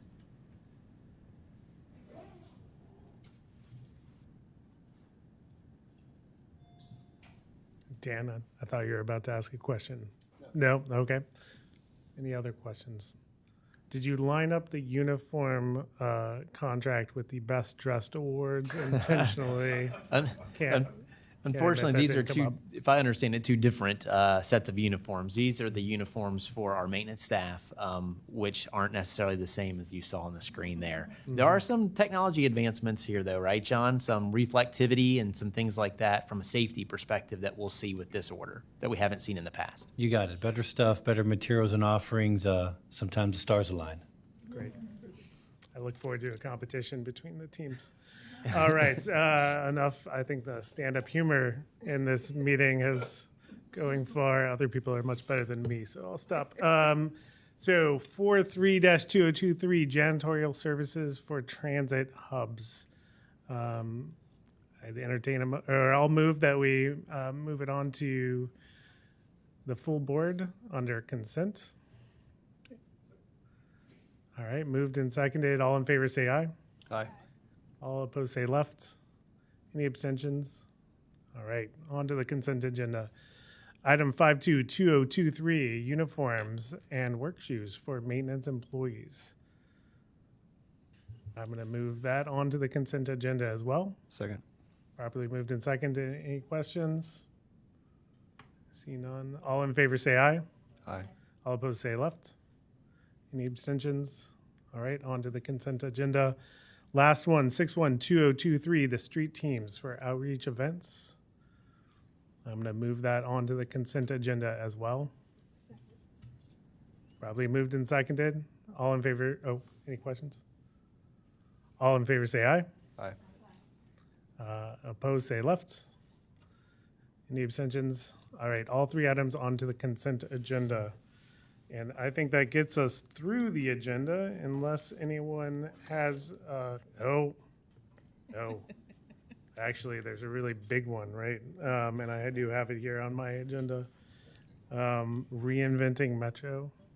Thank you. I'll add one more time. Yeah, it shouldn't take more than 5 to 10 minutes max. And Steve Anders will be presenting, but I just want to say that, for the past couple of years, we've been doing some, great improvements, adding, service, making adjustments, and so on throughout the whole network. And, it takes the whole agency to do that, not just the planning, scheduling, marketing, and others. And we've seen the benefit of these improvements in our ridership. But that's what kind of like we're pretty much focusing on, typically just the ridership that, it's going up, which is great. But ridership by itself is kind of like an abstract,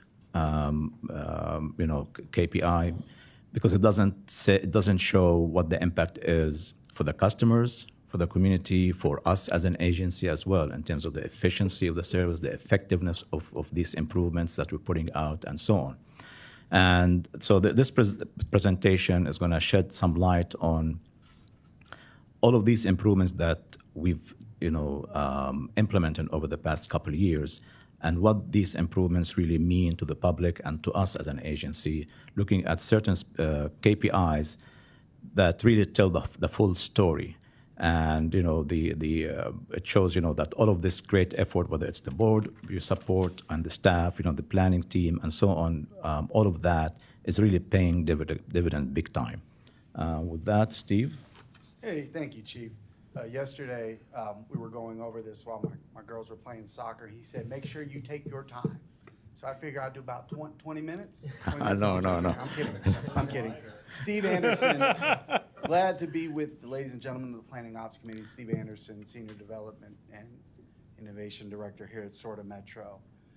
I just wanted to start by thanking everybody that's affiliated with SORTA Metro, whether it's our operators on the front line, our marketing team that help communicate the service changes, our great staff in Speedy that's planning and scheduling, all the chiefs and everybody, customer service that take care of our customers once they're out here. Because it's fine for planning and scheduling to make the system, but we need folks to drive it. We need folks to communicate it. That being said, I would take a point of privilege here to kind of talk about the great returns we've seen already in years 1 and years 2. With the caveat that more is on the way, we're going to do more and we can do more. And thank you for your trust in us. So we've been hard at work in planning. We've put out 4 new routes in the last 2 years. None of these go downtown. As part of Reinventing Metro Issue 7, we heard that shouldn't have to go in downtown and come back out to simply go 3 or 4 miles across town. We believe we've started to address that with some of our new services on the map. Those are your green lines. 24-hour service. Besides Cleveland, we're the only transit agency in the great state of Ohio to offer 24-hour service. And I checked over in Columbus a couple days before I was preparing this presentation. They're still on Saturday service. Most of their routes are ending at 10 p.m. in Coda, our capital city. I only bring up Coda because I've had several bosses in my career, all of which have spent some time at Coda at some point or other, and they've always been this paradigm. But I dare say it that we've surpassed them and more is on the way. We've increased span of service 5 times in the last 2 years. You see these routes. Those are in the dark blue. We've increased weekend and weekday frequency over 30 times in our system, knowing that folks have to get to work, whether it's second shift, third shift, overnight, and frequency is the main way that folks will ditch their car and ride with us. I will take a point of privilege on the second to bottom bullet. This is streamlined branches. Now, folks that don't know what branches are, for years and years and years, we've run different variations of the same route. We'd have a route 4 to Kenwood, we'd have a route 4 to Oakley, it'd be a route 4 to Norwood, a route 4 to Silverton, a route 4 to Blue Ash, former college out there, UC Blue Ash. So I can't tell you how many times I'll be downtown watching folks about to get on the 4, and they're like, wait, is this the Silverton one? Wait, is this the Kenwood one? Wait, is this the Oakley one? Because it makes a big difference if you're getting dropped off well before your plan is. I've come to you today to tell you we've streamlined that. Most Route 4s start and end in the same place. That makes us more efficient in scheduling. Same thing with Route 46. Half of them went to the zoo, half of them went to Terrace, all of them go to Winton Terrace and the zoo now. So it just makes it a lot more easy, user-friendly experience when you're talking about folks that maybe haven't used your system before, that all the routes go to the same place. Hey, Steve, can I jump in here with a question that's on a lot more detail here? I would love to be able to dig in and understand, like, when we say increased weekday or weekend frequency on a specific route, what that actually looks like now. I don't need it in a presentation, but does that exist somewhere that we can access it? Absolutely. Like, besides, is it just the maps online, or is there like a consolidated place? We have a before and after. It's color-coded, trust me. Perfect. We're very keen Yeah, on those. I would for love sure. to. Yeah, I would love to dig in on it. Appreciate that. Before we move on to the next slide, I did want to point out that, reinventing Metro, it called for a lot of new services to places that never had service. We feel like we've done that. Again, we can do more in the future. But Sharonville never had a local bus route. Now they have 2. Sedamsville has gotten improved service on the 77. Kenwood Mall now has more service. Coleraine, Bond Hill. And this is precluding the improvements that we're going to do in our northern reaches of our county with MOD and BRT and what have you. Next slide. So we talk about the results of improvements. Man, Steve is great. You went all these new areas planning. This is great. This is great. Surely you guys added a bunch of service and added a bunch of costs. Actually, we didn't. We basically did all of this using existing resources in terms of drivers. I will point out, you see the blue and the orange lines. We've added a lot more service on Saturdays and Sundays. This has served us well post-COVID and the new landscape. It's no longer 9 to 5, suit and tie, 5 days a week. Folks are using us for shopping. They're using us for entertainment. They're using us for errands. But look how bad our Sunday service was pre-COVID. June 19th, we're running a third of what we ran on weekday. That number is closer now to 60% of weekday service. Same trend with Saturday. Your Saturday, your Sunday service getting closer to your weekday service without expending more resources. And I'd say this is just a testament to the team we have, a planning and scheduling team. Folks that are doing more with less. Some of this has been scheduling. In addition, we've had marketing IT support when it came to get rid of transfers. Okay, you're gonna change my route, make the transfers easier. So those are also things that we've done as part of Reinventing Metro outside of our department. Next slide. This might be the best slide here in this brief presentation. As Daryl and folks will tell you, most transit agencies are at 65, 70% of their ridership. As a system, we're above 85%, and the proof is in the pudding. We have 17 routes that are above 90% of their pre-COVID ridership. We have 11 routes that are past 100%. I mean, Route 28, Riverside, goes out to Madisonville. We have 200% pre-COVID ridership now. Route 20, Route 16. These are all the routes on the first slide where we've added span, or we've added frequency, or we've served new areas. I would like to point out some of the best ideas we do get are from our coach operators, engaging with operations and the operators. Like, okay, tell me where Route 20 should go. And some folks said, why doesn't it go over north of I-275 to the Fairfield, Meyer, and those areas? And we've taken those suggestions and implemented them. It's truly a team effort. Next slide. Just before you move to the next slide, just want to add that this really shows that people want to ride the bus. We just have to make it better. So the more improvements we put out, people will ride. And that's really the proof is on that slide. Oh, thank you for that, Chief. I assume the correlation on that. All right. Can't work my microphone. I assume the correlation on that is almost. I guess my question is: are all of these routes ones that have seen significant increases? Are there any on here that have seen marginal increases? Like, can you, and I don't need to see it now, it's more just a curiosity and understanding how much new service has been added to each of these routes and how much has the ridership changed on those routes because of the new service. Does that make sense? You want rate of return.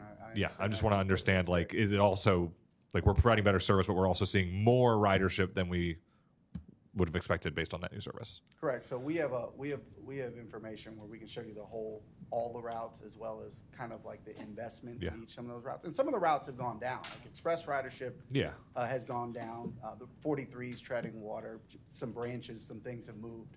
But yeah, we could provide that. Yeah. But to your point, it is heavily correlated. Yeah, I assume it is, but I wasn't sure if there were certain places where we're seeing more than expected or less than expected. Great. So back in 2018, we started a study here in planning. We're a bit smaller team back then, kind of comparing, okay, so you've made route changes, but how fast is your service compared to me just jumping in my car driving out to Kenwood? So we took 1,260 random pairs of origins and destinations, and we put them all in a very big, robust spreadsheet and compared in Google the travel time it took car versus bus. Now, the bus travel time also includes walking to the bus stop, riding on the bus, transferring to another bus if that was the case, and walking to your final destination. And I'm here to tell you that, it was a robust study. We looked at all the Krogers. That's a picture of Krogers using Thiessen polygons on your right. That map is basically saying if you lived in these polygons, this is the more likely Kroger you would visit. And I'd say Holiday does check out because I do go to that Kroger. So we looked at Kroger's, Myers, as well as the hospital, Kenwood Mall, complete random 1,200 addresses. And we replicated that study in 2023 after we've made some changes, and we've gotten more efficient in terms of travel time, 17%, which is really good. Really, that's where the rubber meets the road. People vote with their feet. It doesn't care. You can build the best system, have the prettiest shelters. If it doesn't get me there quicker, time is money. We all have options. That's really where you're going to start to see that migration from folks using car trips for every trip more to the bus. As you can see in the table, that's travel time, the bus trip travel time versus the car travel time. In 2018, it took 331% longer using the bus as compared to the car. Now in 2023, we're 276% longer, which is progress. Certainly MOD, BRT, more crosstown services, better frequency will all improve this as we move forward in the metro. Anything you wanted to add on that, Chief? No, I just want to say that I was, because when I asked the staff to repeat the same study using the exact same origin destinations that we did in 2018, I wasn't expecting 17% improvement in efficiency. I thought maybe 6, 7, 8% at most. When they told me it's about 17%, I was really shocked, which is absolutely fantastic. And we've only implemented about 40% of reinventing Metro. So that was a huge, benefit. Will this be used in marketing? Will we have this in a way that's easily digestible and understood to Trying folks? to find a smooth and sexy way to say decent polygon. Right, You might omit that right. part. Do you live here? Would you like to get some fresh groceries? We will definitely get with marketing and see how we can kind of package this. Okay. I think, and I may be jumping ahead a little bit, but I think there's also going to be a tremendous amount of, there's going to be a cost savings as well when it comes to fuel and whatnot that we could pair with this. So we've got our time, we've got our money saved. Okay. No, that's a great point. The next slide is basically a graph visualization of the same information on the last slide. Your y-axis is your travel time, your x-axis is the distance. You can see from 1 mile to 9 to 10 miles, we've gotten quicker. The light blue line is where we stand in 2023. The green lines are the car trips. So we've definitely got some room to get better, being quicker. Speed is the name of the game. Next slide. And then this is another slide I think that speaks basically to how our team has come together to make our return on investment. It's one thing to get a referendum, add a bunch of service, and we're serving here, we're serving there, ridership is up. but how productive was your service? Meaning how many passengers were riding per hour? So if you're serving a bunch of new areas, no one's riding, your productivity will dip correspondingly. We're doing better, not only than some of our peers, I'll get to that in a minute, but than we were doing in pre-COVID. 15 passengers per hour is pretty good for a system. We're almost to 20. I think we're at 19.7 for April with room to grow. But look at the heavy hitters that we're surpassing. And this was the same message we shared in Minneapolis a couple weeks ago to the nation. Nashville, Cleveland, there's Columbus, Louisville, and Indianapolis. We're just doing better. We're more productive. We carry more people. We're more efficient. And again, this is a team metric. This isn't just scheduling, it's operations, it's marketing, it's customer service, it's everybody. So Steve, I hate to interrupt, but when we think about the industry, this is really the best way to compare apples to apples, right? Because we're saying if we put 1 hour of bus service on the street, how many riders do we get in that 1 hour, right? And that, so that hour means you have to have a bus, you have to have a driver, you have to have fuel, so on and so forth. When you break it down to that per unit, it's the easiest way to compare productivity. Absolutely.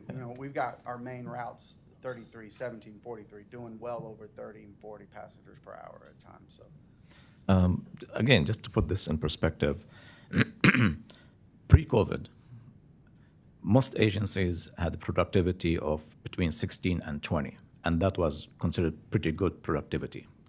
That was pretty effective service. So for us to be at 20, almost 20, 19.7 right now, this is a huge for us. And as Steve pointed out, compared to other agencies, you can see where they are. But being between 16 and 20, that was a very good productivity for most agencies even before COVID. So we're very proud of this. And I will just piggyback a little quickly on that one. I was always worried and somewhat frustrated at always comparing this pre-COVID, because quite honestly, we weren't at our best. Most of us weren't at our best, even personally. It was, those were the baselines that we had. But consistently we have done as a team. You all have said, well, pre-COVID is that's a marker, but that's not nearly what we have, what we're capable of. And so I really like that you're just kind of, and then pretty soon we can just move on from the pre-COVID and then move on and have these numbers be the replacement and the baselines. Absolutely. You've seen these maps before. If not, I'll explain. They're isochrones. Basically, it's a fancy way of saying how far can that person get at that little push pin. This is Forest Park Park and Ride. I'm sorry. I apologize. I don't know how. Board member, Chelsea, I don't know how that Forest Park slide got on. I have no idea. Quite a happenstance. But this is at 4 p.m. on weekday using our current schedule. This is basically, let's call her Jane. This is where Jane can go on the left side before our December 2022 changes. She's doing okay. I mean, she can get to Tri-County, touch the northern limits of Uptown on the network. After those December 2022 changes, Jane's doing a lot more. She's accessing not only more jobs, but higher paying jobs, more medical facilities, more opportunities for employment and education. To the tune of a 50% increase on both counts if you look at the orange table below. And this is really kind of we're meeting our mission statement with these slides. We're connecting folks to where they need to go. We're increasing folks' mobility. Next slide, please. Sharonville, I mentioned a little bit earlier. This is an even more stark example. You could see to the left, there was no local service at the corner of Reading and Sharon. So that she couldn't go anywhere but by her own Reeboks. So she had that little green circle. After December 2022, you can see she's accessing almost 1,000 jobs, 73,000 different people, so much more opportunity for folks using our service. And this was extending Route 43, one of our best routes, all the way up to the Sharonville Kroger. This was a task. We had to work with not only Kroger, but the city of Sharonville, to prearrange the bus stops and coordinate and train folks. But this is, again, our mission statement, where we're actually connecting people to life. Very proud of this slide. Yeah, and again, as I said at the very beginning, numbers are abstract, like ridership, and so on. But it's these visuals that show these improvements that we're putting in place, how they're impacting the community. People are now, like this slide, specifically, that that individual can reach all of these, jobs or shopping centers or visiting friends and so on. So it's these kind of visuals that give us a better picture of the impact of these improvements on the entire community. Last slide here. It's great to put the service out. It's also great to have a place to sit and ride with dignity. Just letting the board know, since February, we've put in 75 benches and shelters in the last few months. You can see a picture of some folks that strangely look familiar that are waiting to ride out in Mount Airy on Coleraine. We are excited about benches and shelters. There's a lot more on the way. We have a contract, for 500 shelters in 5 years. More shelters are coming in addition to better bus stop signs and better bus stop poles. And I just wanted to leave you all again with, we've done some good things. There's a lot more to come, and we just thank you for your support. I'd just like to add, we made a lot of promises in issue 7. And COVID created a lot of challenges, not just for us, but for every business in the world. But regardless of the challenges COVID has given us, we are delivering on the promises we made to the citizens and the voters of Hamilton County to build something better, to connect this region in a way it has not been connected. And I am extremely proud of the team here at Metro through the challenges that we've had and what we've accomplished to this point. There's a whole lot more to go. There is. Thank you very much. Daryl, would it be appropriate to say that you ain't seen nothing yet? That's it. Great, thanks. Thank you. Thank you. And tomorrow, another step is being taken forward. Maybe the steps lifted up tomorrow, and then it'll come down on Monday. And that is so amazing. Having been here for many years and tracking all these changes, it's just spectacular, as I said before. And also the tone. I really enjoyed our meetings today. And that's nice because everybody's doing such a good job. Is that a comment on former board members, Blake, or? Well, I was actually, we were talking about Gwen, and I was thinking about Brendan and Heidi and all the hard work they put in, others as well, and the decisions they made that led to some of the outcomes we were talking about today. That I don't know if you read that in my eyes. I was I made a joke and you took it and made it a serious comment, which is true. That those of you who were doing this before did a lot of the hard work, and now we get to have great fun meetings. Yes. So all the good news. We should recognize them as well. But for now, let's adjourn. Thank you very much. Have a great day.